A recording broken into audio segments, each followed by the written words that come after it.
بسم الله الرحمن الرحيم الحمد لله رب العالمين الرحمن الرحيم مالك يوم الدين ويوم نحشرهم جميعا يا معشر الجن قد استكثرتم من الإنس وقال أولياؤهم من الإنس ربنا استمتع بعضنا ببعض وبلغنا أجلنا الذي أجلت لنا قال النار مثواكم خالدين فيها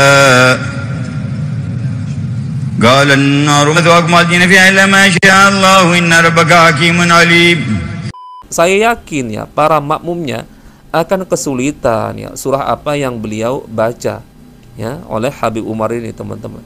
Nah, terus pertanyaannya gimana nanti kalau salah, misalkan ya salah baca di tengah ya. Gimana mau dikoreksi oleh para makmumnya? Assalamualaikum warahmatullahi wabarakatuh. Bertemu lagi di channel Nasrul Sunnah.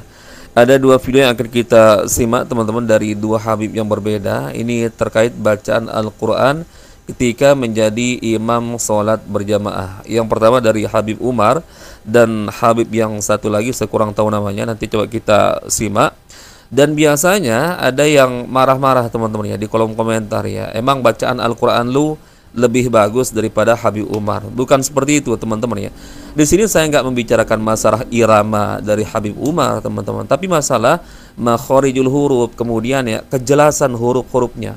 Karena apa, teman-teman ya? Konsekuensi kalau bacaan imam itu nggak jelas, nggak bisa dicerna oleh makmumnya, nanti kalau salah, siapa yang akan memperbaiki, teman-teman ya? Siapa yang akan meluruskan? Bahkan mungkin bisa kita katakan para makmum nggak tahu surah apa yang dibaca oleh imam tersebut, teman-teman. Dan anehnya, teman-teman, di masyarakat kita ya, mereka menjadikan ukuran orang yang menjadi imam sholat berjamaah itu adalah orang yang alim ya. Misalkan dia dikenal sebagai ulama, ahli fikih misalkan ya, banyak hafalan hadisnya. Enggak seperti itu, teman-teman ya. Ini ya berbeda perkaranya. Dalam urusan sholat berjamaah, maka yang paling berhak menjadi imam adalah orang yang paling baik bacaannya ya. Kan seperti itu sabda Rasulullah, wa ahakuhum bil imamati aqra'uhum ya.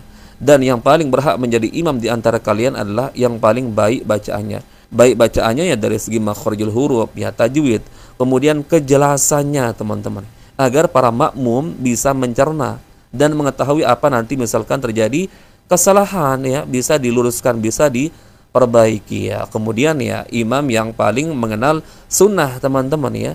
Makanya yang menjadi makmum yang paling utama di belakang adalah orang yang mengerti juga tentang Al-Quran. Jadi kalau imamnya paham sunnah, teman-teman ya, setelah bacaan Al-Qurannya baik, kalau imamnya paham sunnah, ketika misalkan terjadi sesuatu yang membatalkan sholatnya, maka dia akan menarik orang yang ada di belakangnya ya, untuk menggantikannya, teman-teman. Makanya yang utama yang berada di belakang imam adalah orang yang fasih juga, baik juga bacaan Al-Qur'annya. Ini kan harus diedukasi, teman-teman. Nah, ini yang terjadi di masyarakat kita, teman-teman. Seringkali yang dianggap sebagai ustadz, kiai, ulama, habib, teman-teman, ya mereka menganggap bahwa itulah yang berhak menjadi imam sholat berjamaah. Enggak seperti itu ya. Belum tentu ya, meskipun dia ahli fikih, banyak hafalan hadisnya, teman-teman, belum tentu dia hebat juga dalam bacaan Al-Quran. Sering kita jumpai seperti itu, teman-teman. Maka tetap yang paling berhak menjadi imam adalah yang paling baik bacaan Al-Qur'annya. Meskipun dia bukan ustadz, bukan kiai, bukan seorang ahli fikih misalkan. Nah, ini yang perlu kita edukasi, teman-teman ya. Makanya di sini ada dua video. Nanti kalian simak ya, video bacaan Al-Qur'an salah seorang habib yang satunya lagi. Ini luar biasa bagus, teman-teman ya. Di sini bukan untuk bertujuan mencela bacaan Al-Quran Habib Umar ya. No. Jangan salah paham. Saya juga di sini nggak membahas masalah irama, teman-teman. Kalau irama itu relatif ya. Ada orang yang bisa berirama, ada juga yang tidak. Tapi makhorijul huruf, tajwid, dan kejelasannya, teman-teman, yang paling utama. Taib. Coba kita simak bacaan Al-Quran dari Habib Umar, teman-teman. Ini kalau nggak salah ya sholat tarawih. Allahu Akbar. Bismillahirrahmanirrahim. Alhamdulillahi Rabbil alamin. Ar-Rahmanirrahim. Maliki yawmiddin. Iyyaka na'budu wa iyyaka nasta'in. Ihdinas siratal mustaqim. Siratal ladzina an'amta 'alaihim ghairil maghdubi 'alaihim waladdallin.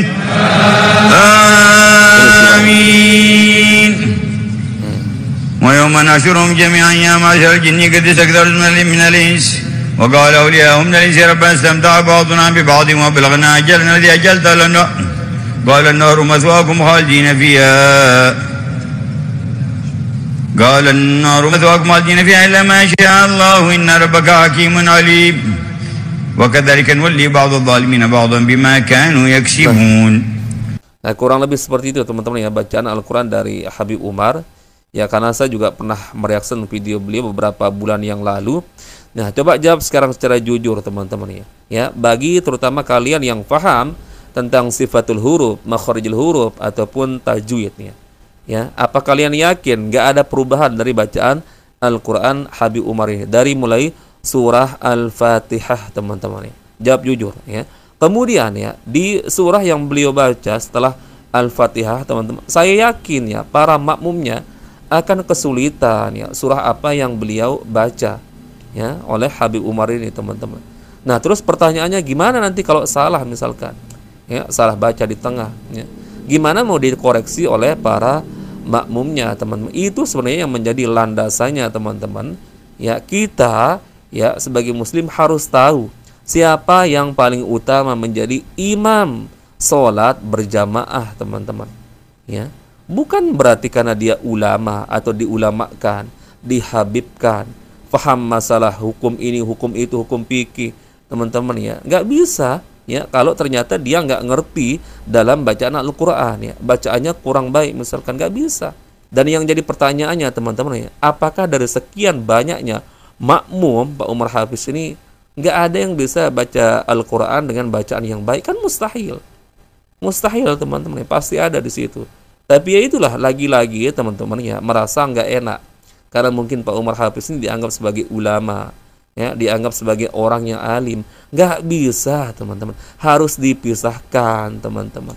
Ya, makanya sebenarnya di dalam masjid itu perlu ada imam ratib yang ditunjuk teman-teman, yang sudah ditetapkan berdasarkan kesepakatan para pengurus masjid. Jadi nggak perlu nanti saling suruh ya, nggak perlu merasa yang nggak enak ya teman-teman, seperti itu. Nah, makanya di sini ada video yang lain teman-teman dari salah satu habib yang lain. Saya berusaha objektif teman-teman ya, meskipun saya banyak kontra dengan pemahaman para habib-habib di negeri kita ini teman-teman, termasuk Pak Umar Hafiz ini. Tapi ya saya juga harus jujur ya, bacaan Al-Quran dari habib yang kedua yang akan kita simak ini teman-teman ya cukup baik ya. Coba kita simak videonya teman-teman ya. Allahu Akbar. Simak. Bismillahirrahmanirrahim. Alhamdulillahi Rabbil Alamin. Ar-Rahmanir Rahim. Maliki Yawmiddin. إياك نعبد وإياك نستعين اهدنا الصراط المستقيم صراط الذين أنعمت عليهم غير المغضوب عليهم ولا الضالين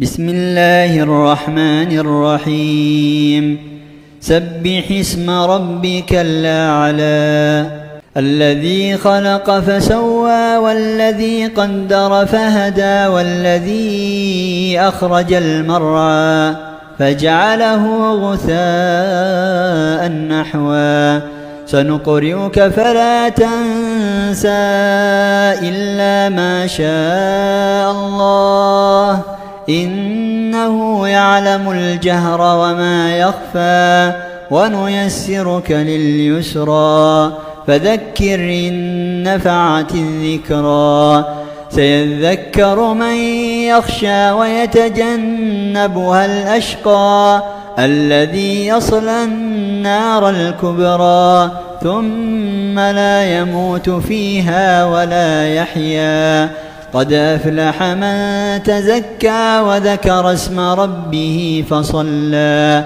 بل تؤثرون الحياة الدنيا والآخرة خير وأبقى إن هذا لفي الصحف الأولى صحف إبراهيم وموسى. Nah, ini yang saya maksud teman-teman ya. Di sini tujuan saya bukan untuk membandingkan bacaan Pak Umar Hafiz dengan Habib yang kedua ini. Tapi kalian juga pasti objektif menilai teman-teman ya. Bacaan Habib yang kedua ini jelas ya. Artinya ketika misalkan nanti ya imamnya salah ya, nggak tahu ayat apa berikutnya, bisa diingatkan oleh makmumnya. Itu yang penting teman-teman ya. Lah kalau imamnya sekarang nggak jelas bacaannya, makhorijul hurufnya nggak bagus, tajwidnya juga nggak jelas teman-teman, kemudian secara penyebutan huruf-huruf itu nggak jelas, gimana makmum bisa tahu ya surah yang dibaca? Gimana bu dibenerin teman-teman? Ini yang saya maksud ya. Jadi selama ini banyak yang salah paham, dianggapnya saya tuh membahas bacaan Al-Quran terutama dari segi irama. Enggak, bukan masalah irama teman-teman ya. Kalau irama itu relatif ya, ada orang yang bisa dan ada orang yang tidak. Kemudian bukan masalah suara juga yang saya bahas teman-teman ya. Suara setiap orang tuh berbeda-beda, gak mungkin sama. Ada yang merdu, ada yang biasa-biasa saja teman-teman. Itu gak penting teman-teman. Tapi masalah kejelasan huruf ya, makharijul huruf, tajwidnya teman-teman ya, agar bisa disimak oleh makmumnya teman-teman. Itu aja sebenarnya. Makanya yang jadi pertanyaan saya sekali lagi teman-teman, apakah dari sekian banyaknya makmum ya dari Pak Umar Hafiz itu rasanya mustahil nggak ada yang hebat dalam bacaan Al-Qur'annya teman-teman. Tapi itu sekali lagi teman-teman ya, fenomena yang terjadi di masyarakat kita teman-teman yang nggak tahu di luaran sana, mungkin ada juga yang seperti itu, terkadang merasa nggak enak teman-teman ketika melihat orang yang diustadkan, yang dikiaikan ya, apalagi dianggap sebagai habib, ulama ya, biasanya itu yang disuruh menjadi imam, padahal bacaan Al-Qur'annya belum tentu baik, sedangkan masjid tersebut sudah punya imam rotib teman-teman yang secara bacaan Al-Qur'an, tajwid, makharijul hurufnya baik teman-teman. Dan kita juga harus buang ya perasaan merasa nggak enak karena ada ustadz yang mampir misalkan di masjid kita, ada kiai, ada ulama, ada habib teman-teman, yang sama sekali kita juga nggak tahu bacaan Al-Qur'annya seperti apa. Tiba-tiba kita persilahkan ya jadi imam, nggak taunya ya bacaannya hancur teman-teman. Jadi intinya teman-teman yang perlu kita edukasi ya, seorang yang dianggap sebagai ulama, dianggap kiai, dianggap ustadz teman-teman, lalu misalkan menguasai dalam masalah bidang fikih, tauhid teman-teman, belum tentu dia juga menguasai dalam hal Al-Qur'an teman-teman. Itu sering terjadi. Nah, anggapan di masyarakat kita, asalkan orang itu sudah diustadkan, sering dilihat ceramah teman-teman, ceramahnya bagus, pasti dianggapnya secara bacaan Al-Qur'an juga pasti baik. Enggak selalu seperti itu teman-teman, meskipun ada ya, meskipun ada, kita tidak ingkari. Mungkin Pak Umar Hafiz dikenal faqih dalam masalah fikih ya, saya kurang tahu. Tapi kita harus jujur juga, dalam bacaan Al-Qur'an beliau ini kurang. Nggak berhak, meskipun dia ulama teman-teman, nggak berhak menjadi imam kalau ternyata ada orang yang lebih baik bacaan Al-Qur'annya teman-teman. Ini yang harus kita pahami teman-teman. Jadi intinya sekali lagi, saya di sini bukan merendahkan bacaan Al-Qur'an Pak Umar Hafiz kemudian membandingkan dengan Habib yang barusan teman-teman. Tapi intinya adalah sekali lagi teman-teman, sebagai penutup, yang berhak menjadi imam seperti yang Rasulullah sabdakan, wa ahaqhum bil imamati aqra'uhum, dan yang berhak menjadi imam di antara kalian adalah yang paling baik bacaan Al-Qur'annya teman-teman. Ya, agar bisa disimak oleh makmum. Ketika terjadi kesalahan bisa diluruskan, ya, bisa dibenarkan oleh makmum. Itu yang paling penting teman-teman ya. Taib. Mungkin itu saja teman-teman yang bisa kita share-share di video kali ini. Semoga bermanfaat sebagai sharing-sharing kita. Insya Allah kita bertemu lagi di video berikutnya. Assalamualaikum warahmatullahi wabarakatuh. Barakallahu fikum. Assalamualaikum warahmatullahi wabarakatuh.